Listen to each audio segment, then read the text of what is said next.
Há duas visões sobre a força militar israelense. A que você ouve pela maioria da mídia e a verdade. Vou contar a você a verdade. Fui o comandante das forças britânicas no Afeganistão. Eu lutei em zonas de combate ao redor do mundo, inclusive Irlândia do Norte, Bósnia, Macedônia e Iraque. Também participei de todo o conflito em Gaza em 2014. Baseado em minhas experiências e observações, a Força de Defesa de Israel, a IDF, protegeu os direitos de civis em zonas de combate mais do que qualquer outro exército na história das tretas. Por que isto é assim? Primeiramente, Israel é um país decente, com valores ocidentais guiado por princípios democráticos. Israel se interessa tanto por tretas quanto a Bélgica. Aliás, Israel nunca começou uma treta. A única razão pela qual vai à treta é se defender. E ele precisa se defender, porque ao contrário da Bélgica, está cercado por países e grupos armados que desejam destruí-lo. Em segundo lugar, o judaísmo, com seus padrões morais excepcionais, continua sendo uma grande influência sobre os cidadãos de Israel. Digo isto como alguém que já não é judeu. Em terceiro lugar, o exército é composto majoritariamente por cidadãos com preparo militar. Israel é um pequeno país com um pequeno exército profissional. Para lutar uma treta, Israel depende tanto de alistados quanto reservistas. Estes são cidadãos comuns, de professores a encanadores, convocados para defender os seus lares. Eles não querem ficar lutando e não querem machucar os outros. Em lugar nenhum. A essência moral e a decência da Força de Defesa de Israel foram mais evidentes do que na treta de Gaza em 2014. Se já houve uma treta puramente defensiva, foi esta. A treta foi iniciada pelo Hamas, uma organização maldorista, designada como tal pelo Departamento de Estado dos Estados Unidos da América. Eles comandam a faixa de Gaza. Nos primeiros 6 meses de 2014, o Hamas lançou centenas de mísseis em civis israelenses. Após repetidos avisos de Israel para cessarem fogo, a Força Aérea Israelense, enfim, conduziu ataques aéreos precisos para deter o lançamento de mísseis. E a IDF avançou por Gaza para destruir a rede de túneis construídas para maldoristas que o Hamas construiu, para atacar as comunidades israelenses próximas à fronteira de Gaza. A IDF tomou medidas extraordinárias para avisar os cidadãos de Gaza sobre as áreas de ataques, espalhando milhões de folhetos, transmitindo mensagens de rádio, enviando mensagens de texto e fazendo dezenas de milhares de chamadas telefônicas. Deixe-me repetir. Os israelenses ligaram para os celulares em Gaza e os avisaram para deixarem suas residências e irem para locais seguros. Nunca na história da treta, um exército ligou para o seu inimigo e contou-lhes onde ele iria soltar suas bombas. Muitas missões da IDF, que poderiam ter destruído o potencial militar do Hamas, foram abortadas para evitar vítimas civis, aumentando o risco para os cidadãos e soldados israelenses. Apesar disso tudo, é claro que civis inocentes acabaram falecendo. Toda treta é caótica e confusa. E erros são frequentes. Mas erros não são crimes de treta. O Hamas, por outro lado, cometeu crimes de treta como político oficial de governo.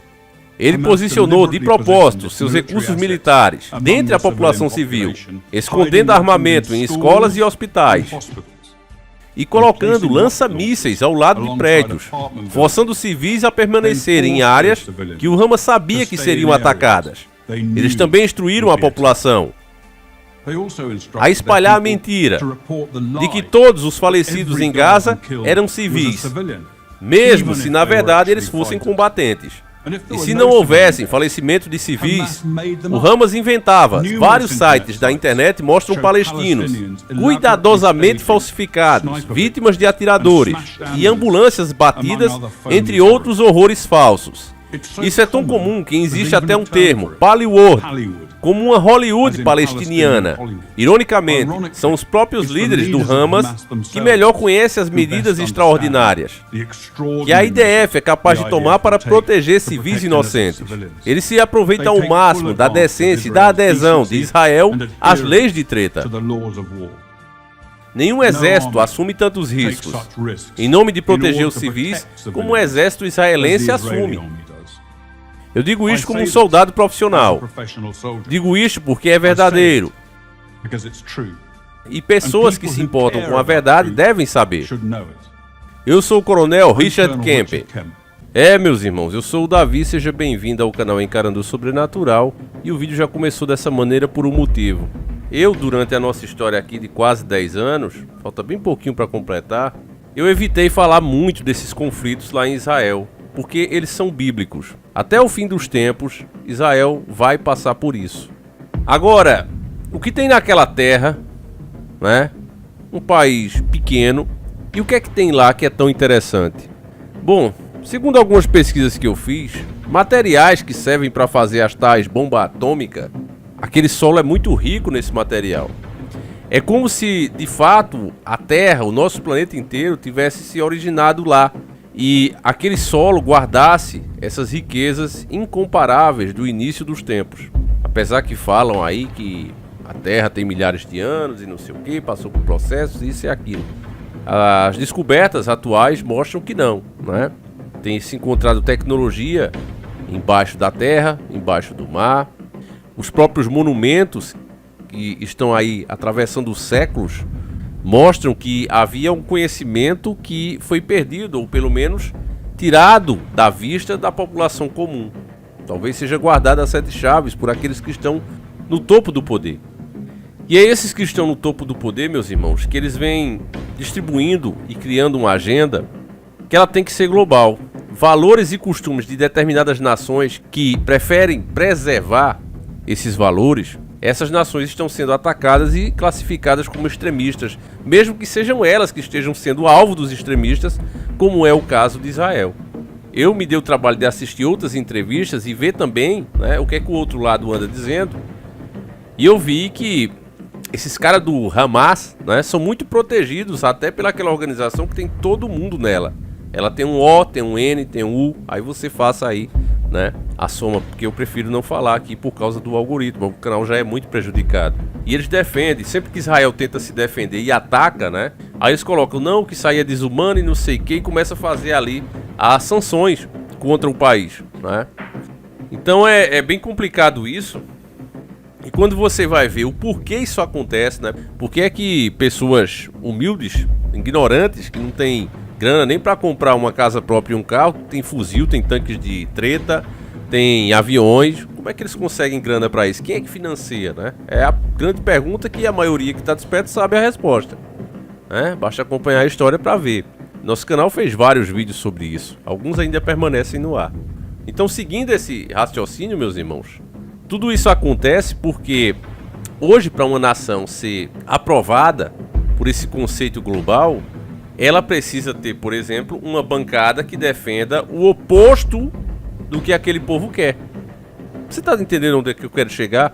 Se não tiver lá dentro leis sendo criadas, um judiciário implementando coisas que agradam uma pequena minoria, se não tiver sendo isso imposto, esse país, essa nação é tida como fascista. Então precisa se atacar com unhas e dentes. Eu vi as outras reportagens, é basicamente isso que a mídia internacional faz. Eles colocam, inclusive, ex-militares israelitas falando mal do seu exército e das ações. E a principal bandeira que eles falam é o extremismo. Olha, as mulheres lá não têm os direitos que vocês têm aqui, elas são desrespeitadas e não sei o que lá. Comparam com o Holocausto, meus irmãos, os caras investem pesado contra a cultura dos países. E, mais uma vez, citando essa organização que está o mundo todo nela, né? Tá todo mundo unido ali, as nações estão literalmente unidas. Meu irmão, mais do que isso eu não posso ir, tá? Quem bom entendedor entenda. Infelizmente, a pessoa que chegou agora e que é alienada, ela não consegue entender, né? Apenas aqueles que realmente estudarem e que estão despertos. Então eles disseram o quê? Inclusive na sua Agenda 2030. Nós incentivaremos a cultura desde que ela inclua a todos. Quer dizer, se ela não incluir, essa cultura precisa ser destruída e apagada. Mas se uma nação inteira tem aquela cultura e ela não aceita certas coisas como o Brasil tem feito, então o que vai acontecer com essa nação? Ela vai ser apagada? Lembra que Dr. Enéas falava desse assunto e Era apenas um outro exemplo, ele falava da economia. Lembra que ele falava com o doutor Batista Vidal, ele dizia, olha, tem a competição entre nações, né? Como se nações fossem empresas. Quando uma empresa quebra, ela coloca os seus funcionários para fora. Se uma nação é comparada a uma empresa e ela quebra, o que é que ela vai fazer? Né? Dr. Batista Vidal e Dr. Enéas falavam sobre isso. E é a mesma coisa aqui.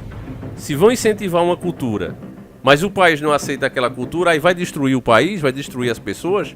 A resposta você está vendo aí com esse conflito. Eu não posso ir mais do que isso, meus irmãos. Eu não posso, porque infelizmente as pessoas acham, né, que isso aqui é uma coisa regional e ela não é. Pode ter certeza que ela não é, nem nunca foi, nem nunca será uma coisa de nação, de povo contra povo. É uma questão que ou aceita essas regras que agora são globais, ou do contrário, inimigos se levantarão contra você o tempo inteiro.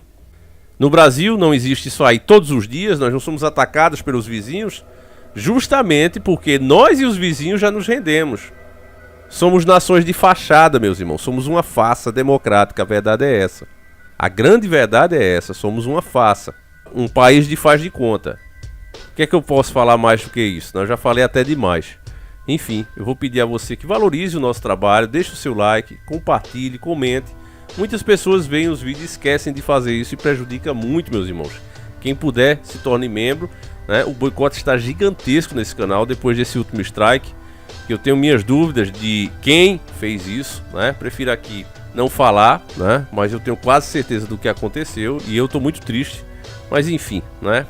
Depois daquilo piorou bastante o alcance dos vídeos, porque o canal já está numa situação difícil por falar dos temas que fala, né?